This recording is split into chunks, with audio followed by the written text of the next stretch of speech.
9 अक्टूबर 2012 को जब सोनिया अपने घर से कॉलेज पढ़ने के लिए गई और सोनिया हर रोज उसी रास्ते से कॉलेज पढ़ने के लिए जाती थी। शाम को 4 बजे सोनिया को घर भी वापस आना था। जैसे सोनिया घर के पास वाले बस स्टॉप पे उतरी तो वहां से 10 मिनट का रास्ता था घर तक पहुंचने का। इसी बीच सोनिया लापता हो गई। सोनिया के परिवार वाले और गांव वाले मिलकर सोनिया को ढूंढने का बहुत प्रयास किया, पर सोनिया नहीं मिली। उसके अगले दिन यानी कि 10 अक्टूबर 2012 को सोनिया की लाश धर्मस्थला के पास वाले जंगल में मिलती है और सोनिया की बॉडी इतनी बुरी हालत में थी कि सोनिया के साथ पहले रेप कर उसके प्राइवेट पार्ट में मिट्टी डाल दिया। उसके बाद हर जगह जस्टिस की मांग हो रही थी। कर्नाटक का वह जगह जहां धर्मस्थला के नाम से जाना जाता है, यहीं पे सोनिया अपने एक छोटे से परिवार में हंसी खुशी रहा करती थी।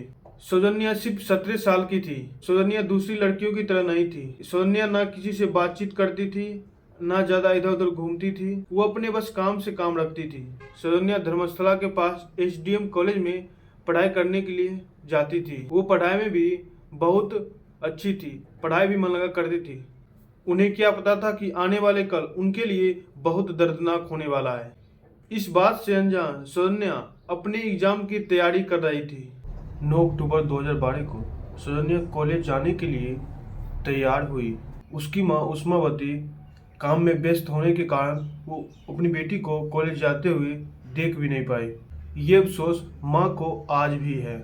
सोनिया 38 में घर से निकल गई और रोज की तरह सोनिया बस पे बैठ गई और सोनिया घर के पास वाले बस स्टॉप पे स्नाना घाट पे उतर गई।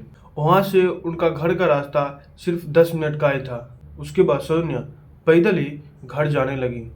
पैदल घर जाता देख उसके अंकल विक्रम कोड़ा उसे जाते हुए देखा था। विक्रम कोड़ा ने बोला, जब सोनिया बस से उतरी तो मैंने उसे देखा।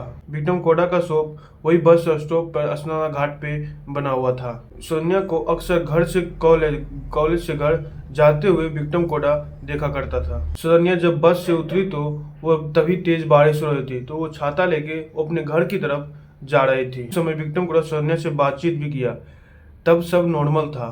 सोनिया को लास्ट टाइम वहीं देखा गया था। उसके बाद 4 से 5 बज गया और सोनिया की मां परेशान होने लगी। ये पहली बार था कि सोनिया टाइम पे घर नहीं आई। सोनिया जो थी एक शांत लड़की थी, ना ज्यादा किसी से बातचीत करती थी, ना उनका कोई फ्रेंड ज्यादा था, ना ज्यादा इधर उधर जाती थी। सोनिया का एक ही फ्रेंड था, वो भी उसकी माँ थी। अब तक घर ना पहुंचने पर उनकी माँ को और भी चिंता होने लगी। उसकी माँ आस पड़ोस में पूछती है, उसके बाद उसके क्लासमेट को भी फोन लगा के पूछती है। हर जगह से एक ही आवाज आ रही थी कि मेरे साथ नहीं है। ये सुनकर माँ की चिंता और भी बढ़ गई। शाम से रात हो गई पर बेटी अभी तक घर नहीं आई। उसके बाद परिवार वालों ने सोनिया को खुद ढूंढने का प्रयास किया। उसके साथ गांव वालों ने लगभग 200 मिलकर उसके साथ ढूंढना शुरू कर दिया। पर टाउन में ढूंढा, हर जगह ढूंढा, पर सोनिया जो थी अपनी तरफ से हर कोशिश किया ढूंढने का, पर सोनिया नहीं मिली। लेकिन उसके अगले ही दिन 10 अक्टूबर 2012 को सुबह एक शख्स को एक जंगल के झाड़ियों में एक लाश मिलती है। इसे चेक करने के बाद यह खुलासा हुआ कि ये लाश सोनिया की है। दोस्तों, सोचने की बात यहाँ ये है कि जिस समय परिवार वालों और गांव वाले मिलकर वहां पे ढूंढ रहे थे तब कोई लाश नहीं मिला, मगर उसके अगले ही दिन वहां पे लाश मिली। उसके बाद परिवार वालों को इन्फॉर्म किया गया। परिवार वाले क्राइम सीन पे जल्द पहुंच गए। परिवार वाले देखा कि सोनिया का एक पैर का जूता भी गायब है और उसका छाता भी मिसिंग था। हैरान की बात यह थी कि रात भर बारिश होने के बाद भी उसका बैग में रखा किताब अभी तक नहीं भीगी थी। सोनिया का कपड़ा जो था पानी मिट्टी से सना हुआ था। सोनिया के साथ पहले रेप किया और उसके बाद उसे मार डाला। रात को जब इस जगह पे तलाश किया तो तभी ना कोई लाश थी और ना ही कोई एविडेंस थी यहाँ पे। सुबह होते ही 8 से 9 बजे के बीच सोनिया की यहाँ लाश मिली। इसका मतलब ये होता है कि सोनिया को पहले मारकर उसके बाद लाश को यहाँ पे फेंक दिया।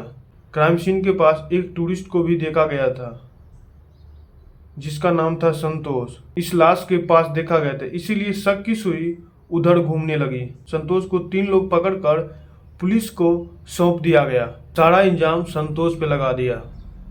संतोष ने भी ये कबूल कर लिया कि उसके साथ पहले रेप कर उसके बाद उसे मार डाला। सौजन्या की बॉडी का जब जांच हुआ तो ये खुलासा हुआ कि सौजन्या की बॉडी पे बहुत सारे कट के निशान थे। उसके प्राइवेट पार्ट में मिट्टी भर दिया। क्या ये सब संतोष ने ही किया? नहीं, क्योंकि सौजन्या की मां ने बताया था कि क्राइम होने से पहले संतोष को क्राइम सीन के पास देखे जाने से पहले 3 लोगों को और देखा गया था जो आपस में बात कर रहे थे। इन तीनों की बातों पे कुछ शक हुआ। शक इसलिए बढ़ा कि इसमें बहुत ऐसे नाम हैं जो मैं नहीं ले सकता, आप समझ जाइए। सौजन्या के मौत के पीछे संतोष का हाथ नहीं बल्कि किसी और का हाथ है। ये बात पूरी मीडिया में फैल गई और लोगों का गुस्सा फूट पड़ा। सड़कों पे विरोध प्रदर्शन शुरू हो गया। वीरेंद्र हेगड़े ने एक प्रेस कॉन्फ्रेंस रखा और मीडिया को बताया कि जिस दिन सौजन्या की जान गई उस दिन ये यहाँ पे नहीं था। मैं उसका नाम नहीं लूँगा पर आप समझ जाइए। बोला वो तो यहाँ नहीं था, वो तो बाहर गया था, इसलिए इस केस से उसको कुछ भी लेना देना नहीं है। वो तो बाहर गया हुआ था, इसलिए इस केस से उसे कुछ भी लेना देना नहीं है। इस केस में वीरेंद्र हेगड़े का नाम जुड़ा तो ये केस और भी हाई प्रोफाइल केस बन गया। संतोष को मुजरिम करार देकर केस फाइल को बंद करने का फैसला लिया। पुलिस और सीबीआई को इन तीनों के खिलाफ कोई भी एविडेंस नहीं जुटा पाया। 2018 में हाईकोर्ट ने भी इस फैसले को रीओपन करने की गुजारिश को लेकर कोर्ट में से खारिज कर दिया गया। हाईकोर्ट ने भी इंसाफ देने से मुंह फेर लिया। आपको क्या लगता है कि इस केस का असली मुजरिम कौन है? क्या सौजन्या को इंसाफ मिलेगी या फिर नहीं? कमेंट में ज़रूर बताएं।